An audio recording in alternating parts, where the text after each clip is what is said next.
Magandang araw mga kaibigan. Bigyan natin ng reaction opinion itong post, ang balita ngayon. Excuse me. Si Congressman Pulong Duterte matapang na rumisbak kay Ombudsman Boying Rimulya sa kanyang payag na ang sentro daw ng flood control scandal is Davao City. Grabe, no? Excuse me. Question ni Davao City 1st District Representative Duterte ang payag ni Ombudsman Jesus Crispin Boying Rimulya na maituturing umanong epicenter ng flood control bago ang Marcos Jr. administration ang Davao City. Sa isang social media post, hinikayat ni Pulong Duterte si Rimulya na suriin muna ang mga record ng Department of Public Works and Highways bago magbitaw ng mabibigat na akusasyon. So ito ang payag ni Congressman Pulong Boying Rimulya. Bago ninyo ideklara na Davao City ang epicenter ng flood control corruption noong Duterte administration, baka pwedeng silipin muna ninyo ang mismong records ng DPWH. Ayon sa kongresista, nang maupo siya bilang kinatawan ng Davao City 1st District noong 2019, binigyan umano siya ng DPWH Region 11 ng kopya ng listahan ng mga natapos na proyekto para sa 2020 hanggang 2022. Kaya sabi niya, kung wala kayo, sabihin ninyo at padalahan ko kayo. Pero para pareho tayong may binabasang dokumento bago magbitiw ng mabibigat na akusasyon. Binigyan din ni Pulong Duterte na dapat siyasatin ang anumang anomalya, anuman ang taon, pangalan, partido o administrasyong sangkot. Sabi niya, kung seryoso tayo sa paghahanap ng katotohanan, walang dapat piliing taon, pangalan, partido o administrasyon. Kung may anomalya, imbestigahan. Kung may ebidensya, ilabas. Pero huwag gawing shortcut ang political narrative para makabuo ng konklusyon. Ano ba ang basihan ni Ombudsman Boying Rimulya yung sinasabi niya na sentro ng korupsyon ng flood control scam ang Davao City nung nakarang administrasyon? May iniimbestigan ba sila? May nasampa na ba silang kaso sa Davao? Wala naman. Kaya yung pahayag niya ngayon is motherhood statements para masira nila ang Duterte sa mata ng taong bayan. Hinamon din niya ang ombudsman na ilabas ang lahat ng record kung Davao City talaga ang tinutukoy nilang epicenter. So, sabi niya, kung Davao ang tinutukoy ninyong epicenter, then show us the complete records. Lahat ng taon, lahat ng proyekto, lahat ng pangalan, walang pili, walang exempted.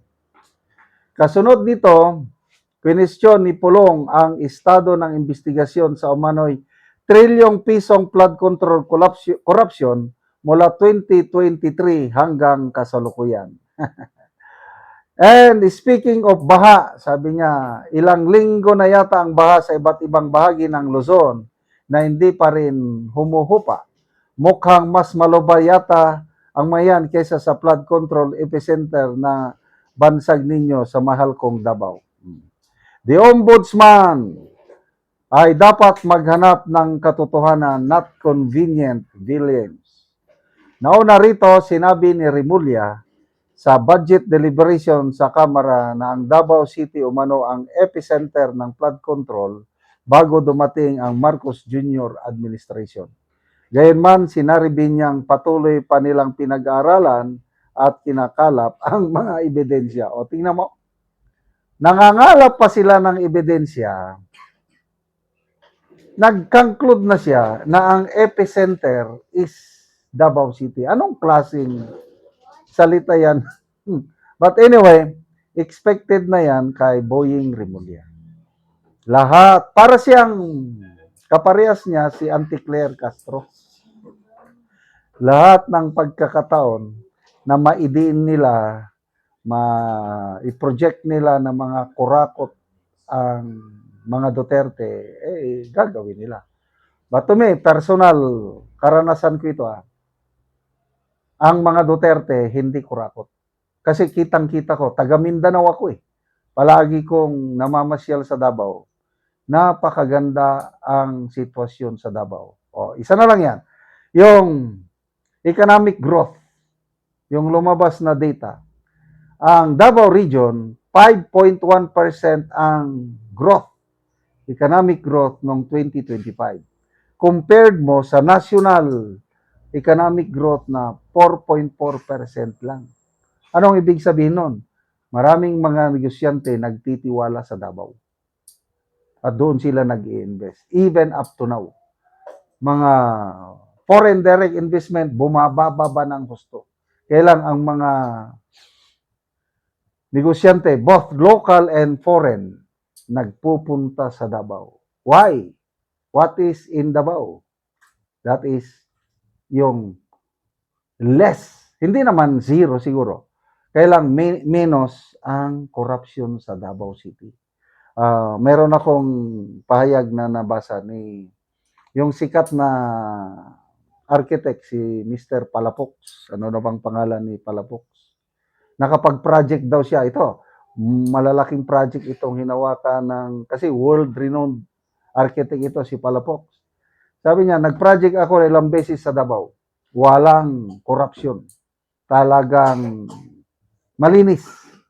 Pag nag-project ka sa Davao, walang mga nanghingi, walang red tape, walang ano. Kaya ganyan po ang Davao. Kaya sana babalik ang isang Duterte sa Malacanang. Malapit na po yan. Konting panahon na lang. Sana, may nakausap ako kanina. Sana 2028 na. Bakit ganon? Para magbago ng sistema. Kaya lang, they're trying their best na ma-disqualify si VP Sara through impeachment. Kaya lang sa tingin ko, hindi sila magtatagumpay. Lalaban at lalaban si VP Sara sa 2028 at uupo siya, presidente natin sa Malacanang. Salamat mga kaibigan sa inyong pagsubaybay sa channel nito. Nakatulong kayo ng malaki sa tribong Talandig ng Bukidnon dahil ang sweldo natin sa channel na ito is pantulong sa tribo. Namimigay tayo ng libreng yero at pako para makapagpatayo sila ng mas maayos na tirahan. Panoorin nyo ang video na ito. Anak ko diri sa gipatindog nga balay ni Jorlan sa Ganahay nga taga Sitio Kalapat Tagbak Talakag Bukidnon. So muna ni ang iyang pagatupan sa gitabang nga yero. So muna ni ang gihatag nga yero nga napulo ka buok nga digis ka taas.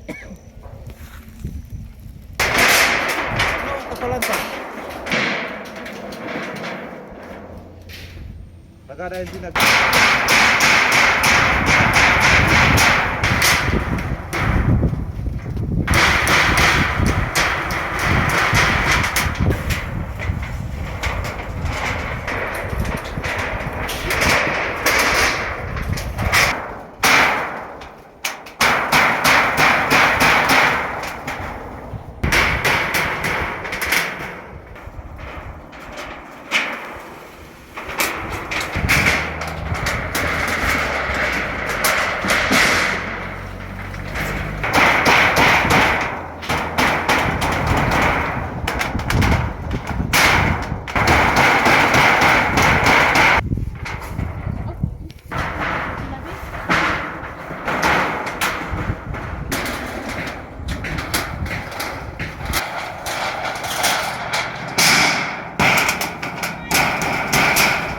O karon atupan na gyud ang ilang gipatindog nga balay.